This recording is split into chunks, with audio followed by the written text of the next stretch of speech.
बिस्मिल्लाहिर्रहमानिर्रहीम। 10th class lecture number 5D। इसके अंदर हमने जो एक्सरसाइज डिस्कस करनी है 5.4 और स्मार्ट सिलेबस के मुताबिक क्वेश्चन नंबर 1, 3 के 2 पार्ट्स हैं, क्वेश्चन नंबर 4 और 5 के भी 2 पार्ट्स हैं। ठीक है। क्वेश्चन नंबर 1 ये है कि ए एक सेट है, उसके 2 एलिमेंट्स हैं ए और बी एक और सेट है जिसके 2 एलिमेंट्स सी और D. Then find A cross B and B cross A. हमने ये फाइंड करना है। ठीक है। देखिए सोल्यूशन में हमने फाइंड करना है ए क्रॉस बी। ए क्रॉस बी बेसिकली कहलाता है कार्टेशियन प्रोडक्ट कहलाता है। ए क्रॉस बी जो हमने फाइंड करना है ये कहलाता है कार्टेशियन प्रोडक्ट कहलाता है। ठीक है। लफ्ज हम इसके लिए यूज करते हैं कार्टेशियन प्रोडक्ट। ठीक है। चाहे ए क्रॉस बी हो चाहे बी क्रॉस ए हो, प्रोनाउंस करेंगे ए क्रॉस बी, लेकिन कलेक्टिवली जो वर्ड कहा जाता है वो कार्टेशियन प्रोडक्ट कहते हैं। अब ए क्रॉस बी कैसे निकालते हैं? A cross B is equal to, पहले ए लिखा हुआ है, ए का सेट पहले लिखेंगे यहां पर, क्रॉस, फिर बी लिखा है तो बी का सेट लिखेंगे, सी और डी। अब देखें A cross B is equals to एक सेट होगा जिसमें ऑर्डर्ड पेयर इसके एलिमेंट्स कहलाएंगे। अब ऑर्डर्ड पेयर कैसे बनेंगे? ये ए इन दोनों के साथ मिलकर बारी बारी ऑर्डर्ड पेयर बनाएगा, यानी ए कॉमा सी, ये एक ऑर्डर्ड पेयर बन गया। अब ए डी के साथ बनाएगा, ए डी। अब बी जो इन दोनों के साथ ऑर्डर्ड पेयर बनाएगा, बी कॉमा सी, और फिर कॉमा डालेंगे, और फिर बी और डी के साथ बनेगा बी कॉमा डी। तो ये एक ए क्रॉस बी हमने फाइंड कर लिया। ठीक है। और इस कार्टेशियन प्रोडक्ट के 4 एलिमेंट्स हैं, 1 2 3 4। कार्टेशियन प्रोडक्ट के एलिमेंट्स ऑर्डर्ड पेयर की फॉर्म में होते हैं, जैसे कि हमने लिखा है, दरमियान में कॉमा होता है, और इसके कितने हैं? 4 हैं। अब दूसरा हमने फाइंड करना है B cross A. B cross A हमने फाइंड करना है। ठीक है। अच्छा, ऑर्डर बड़ा मैटर करता है यहां पर। अब बी क्रॉस ए का मतलब ये है, अब बी का सेट पहले लिखेंगे और उसके एलिमेंट्स क्या हैं? C D. Cross A set के एलिमेंट्स क्या हैं? ए और बी। अच्छा, तो B cross A is equals to, अब इस कार्टेशियन प्रोडक्ट के ऑर्डर्ड पेयर बनेंगे, जो एलिमेंट्स ऑर्डर्ड पेयर कहलाएंगे। सी इन दोनों के साथ पहले बनाएंगे, जैसे सी ए सी बी। डी इन दोनों के साथ बनाएगा तो डी ए डी बी। तो इस तरह से हमने बी क्रॉस ए भी फाइंड कर लिया। क्लियर हो गया? बस हम इसका यही था। अब देखें जो क्वेश्चन नंबर 3 है, बहुत इंपॉर्टेंट है आपके एग्जाम्स के पॉइंट ऑफ व्यू से भी। क्वेश्चन नंबर 3 में हमें ये कहा जा रहा है कि find A and B. Find A and B, यानी ए और बी दोनों की वैल्यूज निकालनी है इफ, और आपके जो स्मार्ट सिलेबस के मुताबिक पार्ट 2 है तो पार्ट 2 लिखते हैं जी। अगर ऐसा गिवन हो क्या कि 2a + 5, 3 is equals to 7, b - 4। ये दोनों के दोनों ऑर्डर्ड पेयर हैं, याद रहे। ठीक है।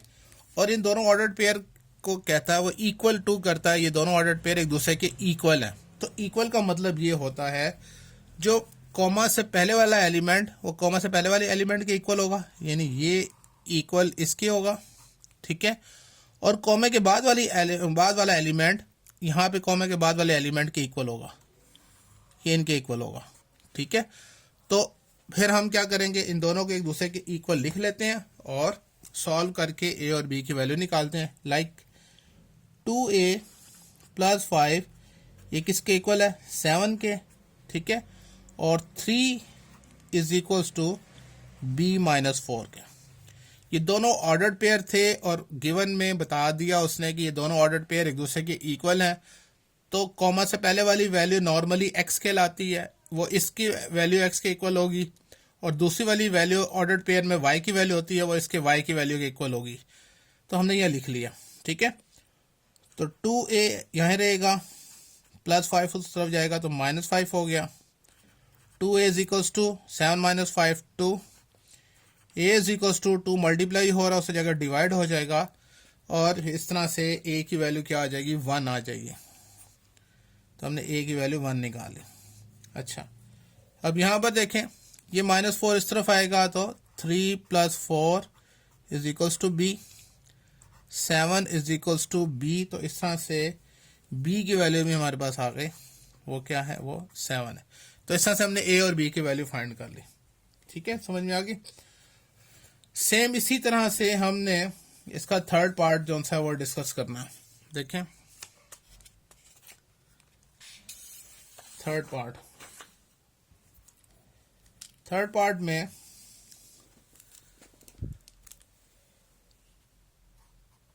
है कि 3 - 2a,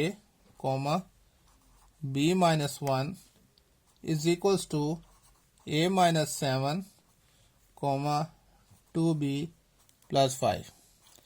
अब ये दोनों, ये भी ऑर्डर्ड पेयर है, स्मॉल ब्रैकेट हो इस तरह से, कॉमा हो और दो वैल्यूज हो इस तरह से, ये क्या कहलाते हैं, ये भी ऑर्डर्ड पेयर्स हैं और ये दोनों एक दूसरे के इक्वल हैं। तो इसका मतलब ये है, ये पहली वाली वैल्यू पहले वाली वैल्यू के इक्वल होगी और दूसरी वाली वैल्यू दूसरी वाली वैल्यू के इक्वल होगी। तो हम इसको इक्वल करके सॉल्व करते हैं और a और b की वैल्यू हमने फाइंड करनी है।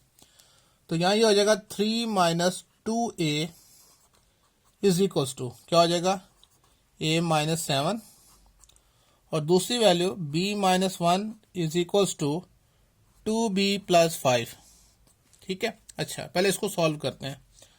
अब देखें a बड़ी वैल्यू है, -2a छोटी वैल्यू है, छोटी वैल्यू बड़ी वैल्यू की तरफ मूव करती है। तो जब इस तरफ लेके आएंगे तो वो +2a हो जाएगा, -7 को उस तरफ ले जाते हैं तो ये जाके +7 हो जाएगा। 3 + 7 10 is equals to 3a, 3 multiply हो रहा है, इस तरफ आकर डिवाइड हो जाएगा। तो इस तरह से हमारे पास a की वैल्यू आ गई, a इज इक्वल्स टू 10/3। अच्छा, अब दूसरी देखें, 2b बड़ी वैल्यू है और ये b छोटी वैल्यू है। तो 2b, ये b इस तरफ आएगा तो -b हो जाएगा, -1 और ये +5 उस तरफ जाएगा तो -5, ये -6 इक्वल्स टू 2b - b, खाली b रह जाएगा। तो इस तरह से हमारे पास b की वैल्यू भी आ गई और वो क्या है, -6। तो इस तरह से हमने a और b की वैल्यू निकाल ली, ठीक है। अब देखते हैं क्वेश्चन नंबर 4। जी देखें, क्वेश्चन नंबर 4 बहुत ही आसान है। क्वेश्चन नंबर 4 में कहता है find the sets x and y, find the sets x and y, ठीक है। इफ, अगर एक कार्टेशियन प्रोडक्ट आपको गिवन है, x क्रॉस y आपको गिवन है और वो इस तरह से है, पहला एलिमेंट a है, दूसरा एलिमेंट b है और थर्ड एलिमेंट c है, फोर्थ एलिमेंट d है, ठीक है। अब आपको ये दे दिया और आपसे कहता है सेट x और y बताएं। बहुत सिंपल सा क्वेश्चन है। अब देखें यहां पर सॉल्यूशन में आपसे ये कहा है कि आपने सेट्स बताने हैं x और y जिनकी मदद से ये कार्टेशियन प्रोडक्ट बना है। अब देखिए ये x क्रॉस y, जो पहला x है, x सेट जो सा है, ये जितने भी ऑर्डर्ड पेयर, ये 4 ऑर्डर्ड पेयर्स हैं, 4 ऑर्डर्ड पेयर का जो पहला एलिमेंट है that is belongs to x set, वो x सेट से बिलोंग करता होगा। मतलब मैं अगर यहाँ लिखता हूँ x क्रॉस y, ये एक कार्टेशियन प्रोडक्ट है जिसके ये एलिमेंट्स हैं a, b और c और d, ठीक है। तो x सेट क्या होगा, x सेट के एलिमेंट्स होंगे, ये 4 ऑर्डर्ड पेयर है, इनके जो पहले एलिमेंट है वो सेट x से बिलोंग करते होंगे, यानी a, b, c और d, ये सेट x है। और y सेट के एलिमेंट्स होंगे जो सेकंड है ये, तो सेकंड एलिमेंट जो सा है, अब सेकंड एलिमेंट देखें तो वो a है, तो खाली a आ जाएगा। तो इस तरह से हमने a, x और y सेट हमने जो सा है वो हमने फाइंड कर लिया। तो ये इसका आंसर आ गया। ठीक हो गया, बहुत आसान सा था। अब देखिए लास्ट जोन सा है question number 5। Question number 5 discuss करते हैं यहाँ पर। क्वेश्चन नंबर 5 में ये कहता है, क्वेश्चन नंबर 5 कि इफ एक्स सेट गिवन है और उसके एलिमेंट्स हैं ए बी और सी, एंड वाई सेट एक दिया हुआ है और उसके एलिमेंट्स हैं डी और E, then find the number of elements, then find the number of elements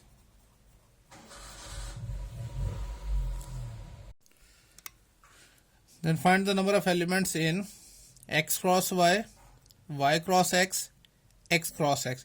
हमने इसमें नंबर ऑफ एलिमेंट्स बताने हैं इनके अंदर, ठीक है ना। ये 3 कार्टेशियन प्रोडक्ट हैं, इनके नंबर ऑफ एलिमेंट्स इनके अंदर कितने होंगे, बस ये हमने वो बनाना नहीं, कार्टेशियन प्रोडक्ट नहीं बनाना, ठीक है। अब देखें सॉल्यूशन में, हम यहाँ पर सॉल्यूशन लिखते हैं।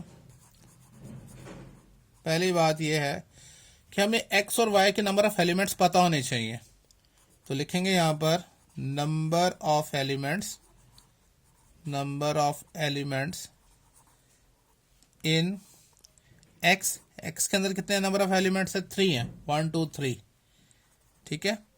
ओहो, हमें यहाँ पे लिखना था नंबर ऑफ एलिमेंट्स, ठीक है, सिर्फ 3 है। सेट की फॉर्म में हमने नहीं लिखना था इसको, सॉरी, खाली 3 है, तो इसको हम रिमूव कर देते हैं, ठीक है। सिर्फ 3 लिखने था यहाँ पर। और y सेट के एलिमेंट्स कितने हैं, तो number of elements in y में कितने एलिमेंट्स हैं, 2, ठीक है। अब इनके अंदर नंबर ऑफ एलिमेंट्स कितने होंगे, तो पहला number of elements, number of elements in x cross y is equals to, x के कितने एलिमेंट है, 3, मल्टीप्लाई y के कितने एलिमेंट है, 2, तो x क्रॉस y में एलिमेंट्स कितने होंगे, 6 एलिमेंट्स होंगे, यानी 6 ऑर्डर्ड पेयर्स होंगे, क्योंकि कार्टेशियन प्रोडक्ट के जो एलिमेंट्स होते हैं वो ऑर्डर्ड पेयर की फॉर्म में होते हैं, जो हम पहले कर चुके हैं। दूसरा, इसमें कितने एलिमेंट्स होंगे, तो लिखेंगे नंबर ऑफ एलिमेंट्स